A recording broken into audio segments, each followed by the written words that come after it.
Let's dive into the secrets to succeed on summer surveillance. Warm weather entices many people to be outside, and that warm weather moves the surveillance world into full swing. Workers' comp and other injury-related surveillance really ramps up in the summertime. Insurance companies know that their claimants will be out enjoying as much fun in the sun as possible, and they know that many people are very active around summer holidays. Working holidays is a known hazard for the surveillance investigator because our clients want us to go out and work these holidays to get the goods on those that may be defrauding the system. I know it's difficult, folks, to get up early in the morning and leave your family to go conduct surveillance. Prepare your mind and your body to stay focused on the task at hand. It is way too easy to ask your spouse to send photos to you. It's way too easy to ask family to Skype or Zoom you in so you don't miss out on all of the fun. These types of distractions during your summer surveillance will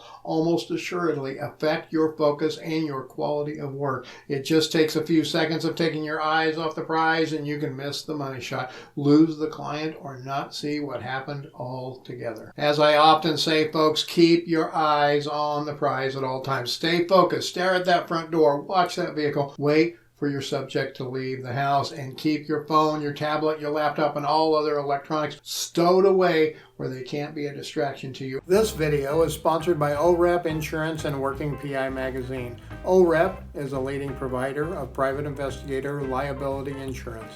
Visit orep.org for a quote today. Now, what about the long dog days of summer? How do these long days of sunlight affect your surveillance? These long days can have a lot of effect on your surveillance, to be sure. In the winter months, in most places, you have sunlight from maybe 7 or so in the morning until maybe 4 or 5 in the afternoon. But in the summer, around here, the sun comes up between 5:30 and 6 in the morning, and it doesn't go down until around 9 o'clock at night. That adds on a lot of other potential active hours for you to try to cover with limited resources. You need to really do a lot of research on your subject. Are they posting interests and events on Facebook? Do you see past history of them going places on these special holidays and other days in the summer? People are creatures of habit. If you see their social media posts show that they went to a certain lake every 4th of July for the past few years, they may very well be going this year too to that very same lake. If they have summer birthdays, whether it's their birthday or somebody else's that they've celebrated a lot in the past, they may be celebrating those birthdays or those special times, and that may be times that you need to focus on. Make note of the dates and the times of the days that they were active. You don't want to go out at 6 a.m. on the 4th of July if it looks like they went out to do fireworks at a buddy's farm in the evening last year. The same would apply if they're always posting pictures on the 4th of July for the local parade. Most parades start around 9 or 10 o'clock in the morning. If you show up at 8 o'clock in the morning, they may well be on their way or already at the parade route. Plan accordingly to what intel you can obtain. And if your client wants surveillance on the 4th of July or any specific day, don't be afraid to ask the client why. They may have intel that you're not privy to. Maybe the policyholder got wind from other employees that the subject is planning on being on the lake that day. If you just have routine surveillances in the summer, you might also consider earlier start times. Now, this needs to be done with caution and for due reason. Research your subject. See if you can determine if they are early birds or late risers. Starting early also helps you stay hidden while setting up for surveillance in the morning.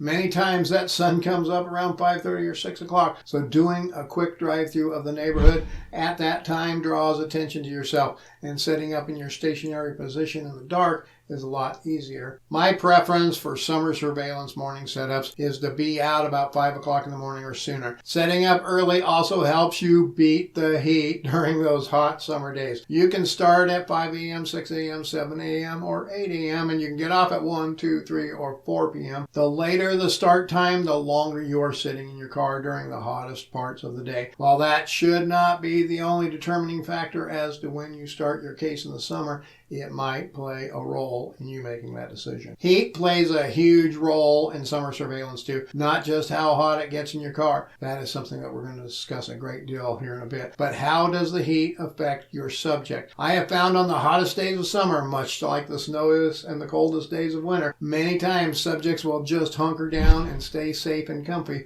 inside their home. I will often confer with the weather forecast and see if there is a break in the heat that might make more sense to go out on that summer day. Not necessarily a rainy day, but a slightly cooler day with maybe some clouds that might entice my subject to do some yard work, go to the park, go shopping. Now let's discuss the heat and how it affects you. Summer surveillance temperatures can be really crazy, especially depending on where you're located. Here in Colorado, it can be 57 at 6 a.m. and it can get up to 95 or higher in the afternoon. As well, you could start surveillance up in a mountain community where it is much cooler in the morning and follow your subject down into hotter temperatures. So you must be prepared for any and all possible weather situations. I prefer to have lots of layers on if it's colder, and then I can take pieces off. Now, I'll take those clothes off to a limit, folks. I mean, I don't suggest taking off all your clothes during surveillance, but I might start with a t-shirt and a light button-up and jeans over shorts. But if it's just plain hot, I start in the shorts and a t-shirt,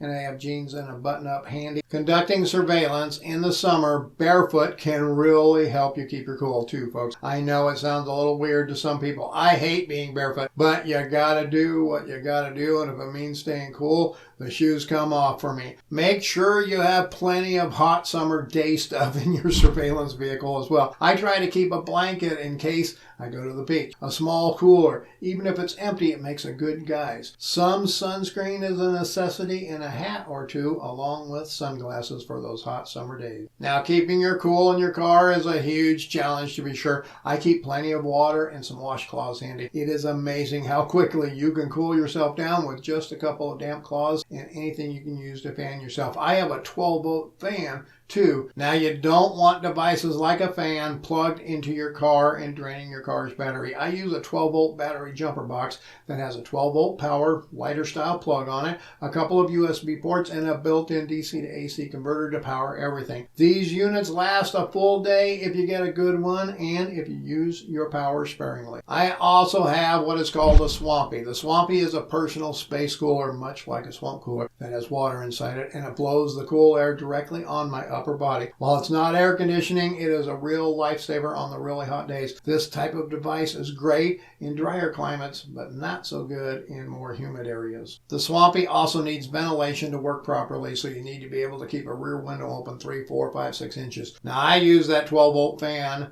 Mine has an oscillating feature to move air around the entire car. It also has a clamp so I can mount it just about anywhere in my car. Dressing properly for these hot days of summer surveillance and finding cool places to park is key. Now, you can't always find the coolest places to park, but it's worth looking for. I always try to do a recon run prior to going out on any surveillance. In the summer, I will try to do these recon drive-bys in the middle of the afternoon so I can see the sun position in relation to the neighborhood and try to identify potential cooler, shady places to park. Those shady spots early in the morning are great, but they may become full sun areas later in the day. I would rather be in full sun early in the day and shader later in the day if I have a choice.